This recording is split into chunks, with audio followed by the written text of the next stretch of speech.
My dear brothers and sisters in the Lord Jesus,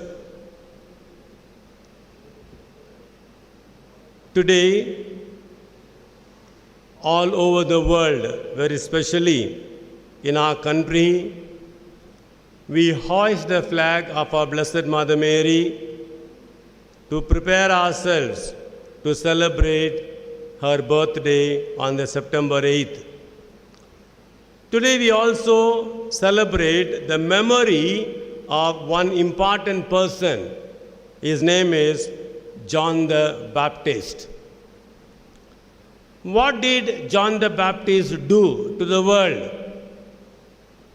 John the Baptist pointed out Jesus to the world. As the world was expecting the Savior, and as many scribes and Pharisees mistook John for the Messiah, he clarified and said, and pointed out to Jesus and said, "This is the Lamb of God who takes away the sins of the world." John the Baptist pointed out Jesus to the world. And what did our Mother Mary do to the world? What did Mother Mary do to the world? Mother Mary gave Jesus to the world. Very, very important point, my dear brothers and sisters.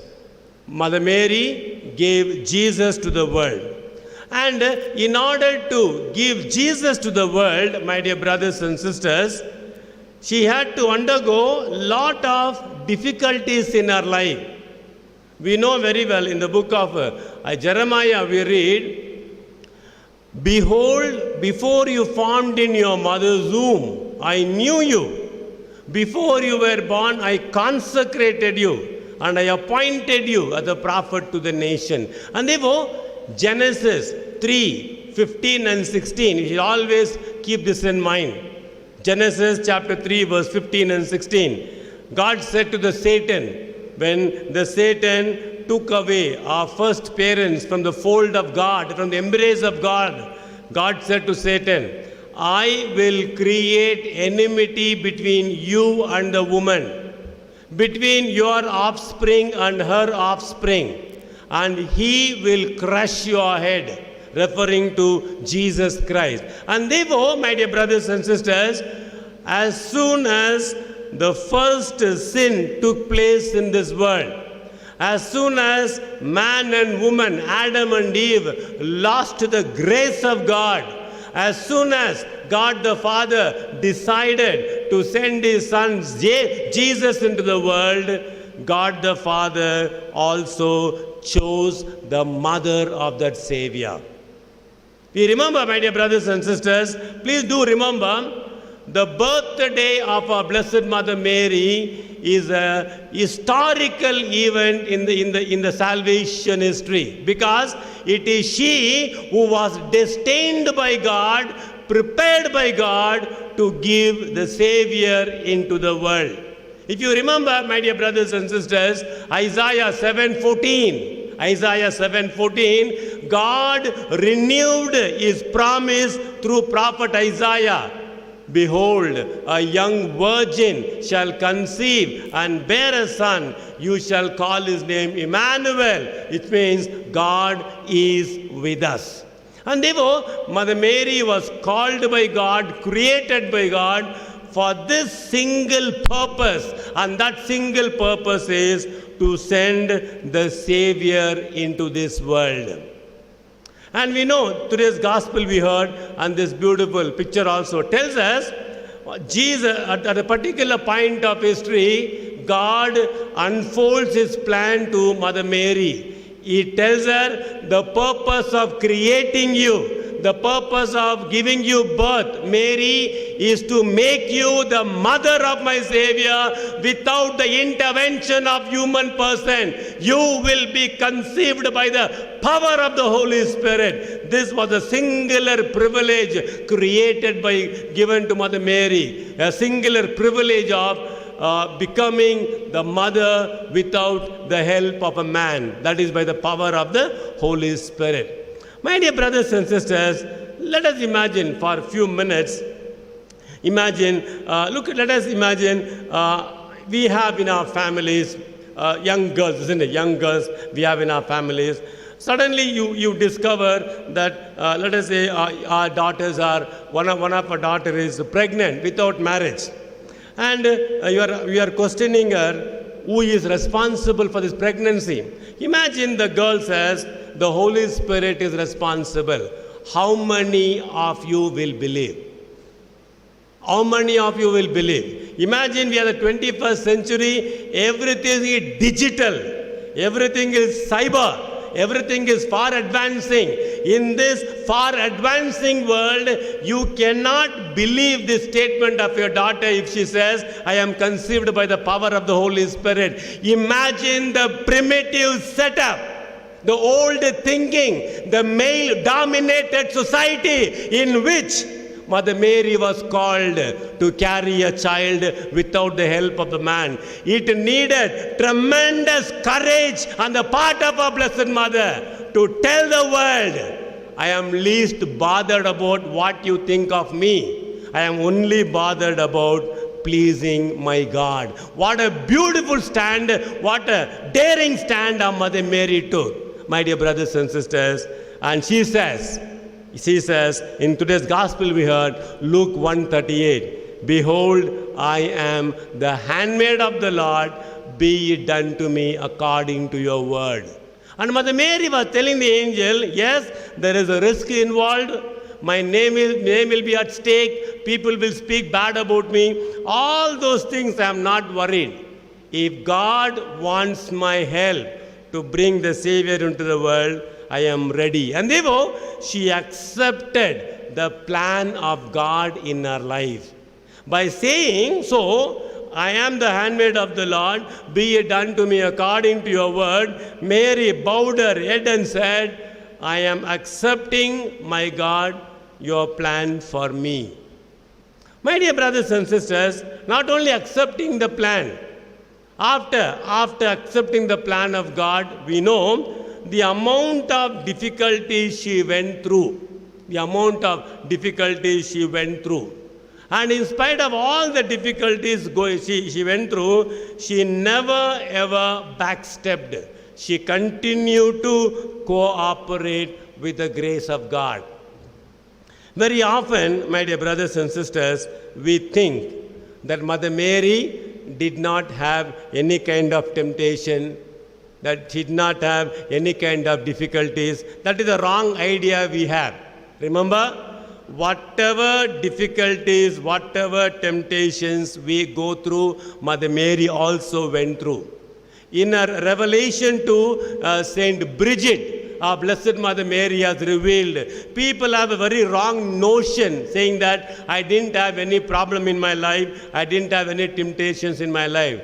Mother Mary said, I did have all those things, but through prayer, through penance, through fasting, through meditation on God's word, I was able to overcome all the temptations and I was able to live a life pleasing to God. Mother Mary's revelation to Saint Bridget, my dear brothers and sisters.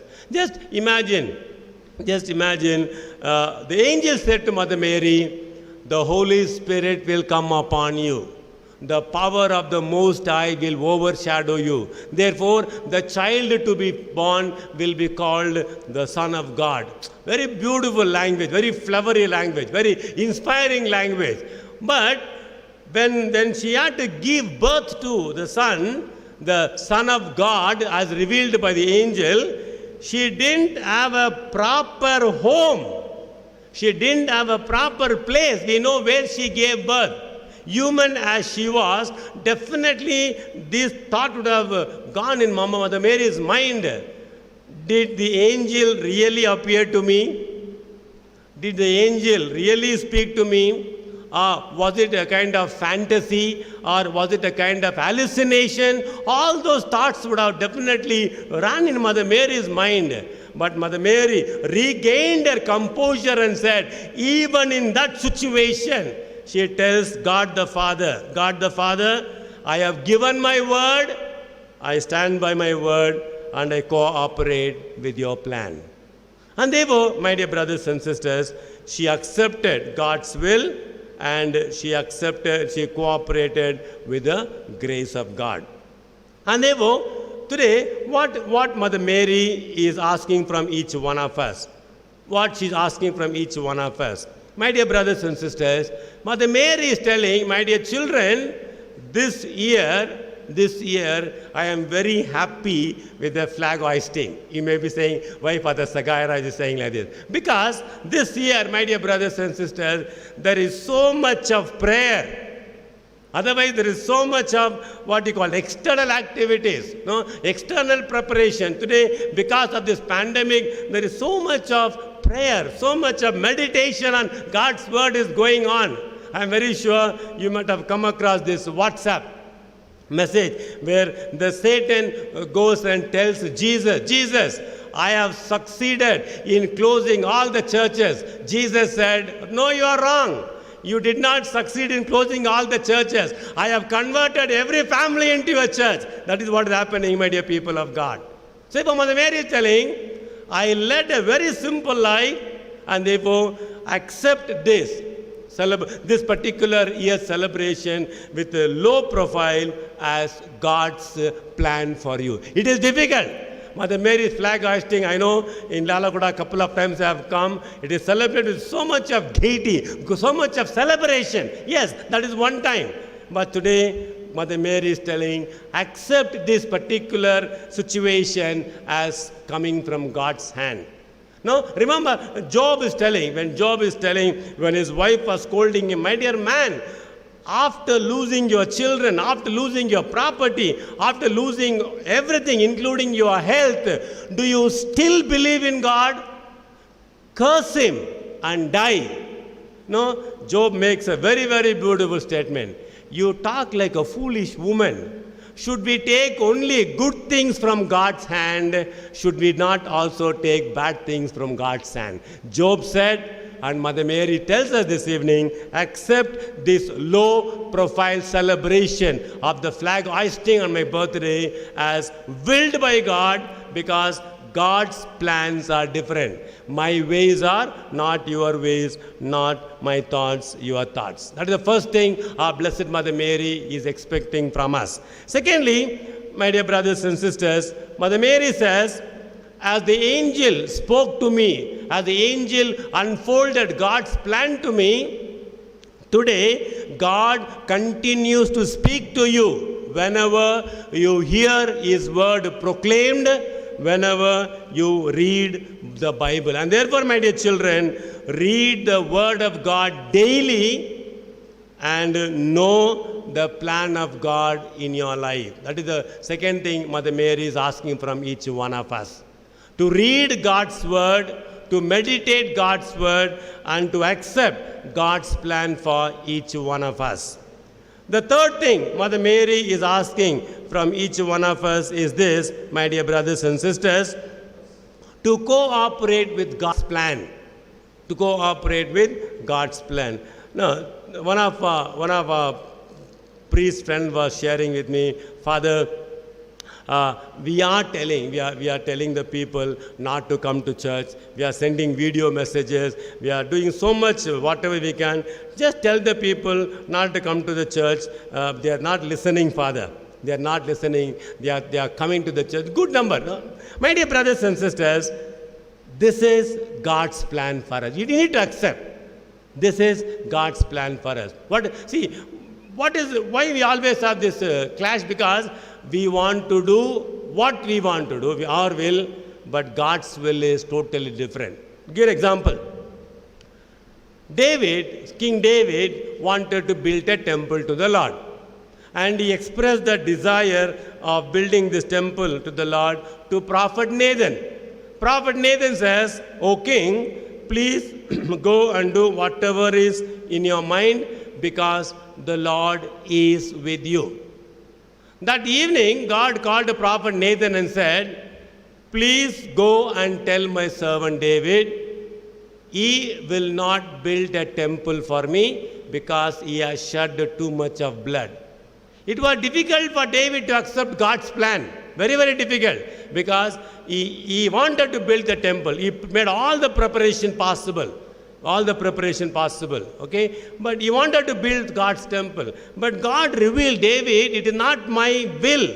That is not my will that you build the temple. And we see David bowing his head and telling, Lord, I do accept. I will not build the temple for you. Therefore, accepting God's plan is very, very difficult, my dear brothers and sisters. It was not easy for Mother Mary to go, easy to listen to all those comments. But Mother Mary accepted it because one person knows the truth. And therefore, accepting God's plan is very difficult. Not to refrain from going to Khairatabad is difficult. To refrain from going to Velangani is difficult. Okay, because we got used to, especially Lalaguda people got used to the special train, Secunderabad to Nagapattinam. Okay, so difficult. But this is what Mother Mary is expecting from us. Please cooperate with the plan of God, because God will bring something better. And Mother Mary says, in this act of cooperating with the plan of God, my dear children, my intercession is there for you. My intercession is there for you. Mother Mary says, I know what you're all going through, the mental agony. I am aware, I am your mother, I am your mom. I know what is happening in your mind. But be assured, as the family of Cana were blessed by my son because of my intercession, in this process of cooperating with the plan of God, my prayers are there for you, and you will have the grace, like me, to cooperate with the plan of my son. Finally, my dear brothers and sisters, this is what Mother Mary says. I gave birth to a Savior 2000 plus years ago. And today, after 21 centuries, very few of the people have accepted my son as the Savior. But majority of them have not accepted him as a Savior. Majority of them have accepted him only as a historical person, like many historical persons, like Mahatma Gandhi and John F. Kennedy, like so many people. They have accepted him as a historical person. Now, my dear children, it is your responsibility to increase the small number. Which number? The small number which has accepted my son as a Savior, that number has to outgrow. That number has to outgrow the number which has accepted him as the historical person. Therefore, my dear children, by your Christian life, by your value-based life, by your life of beatitudes, by your Christian charity, wherever you are, it is your responsibility to give birth to my son once again by your act. Remember, Jesus is telling us, whatever you did to the least of my brothers and sisters, you have done to me. Very soon, 5th of coming month, we will be celebrating the feast of Mother Teresa. By every act of love, by every act of concern, by every act of love in action, my dear brothers and sisters, Mother Teresa gave birth to the Savior Jesus Christ. Action speaks louder than words. And this is what Mother Mary is asking. If you really love me, Mother Mary says, you are giving me all the things I did not ask for. You are giving me candy, you are giving me garlands, you are giving me silver articles, all those I didn't ask for.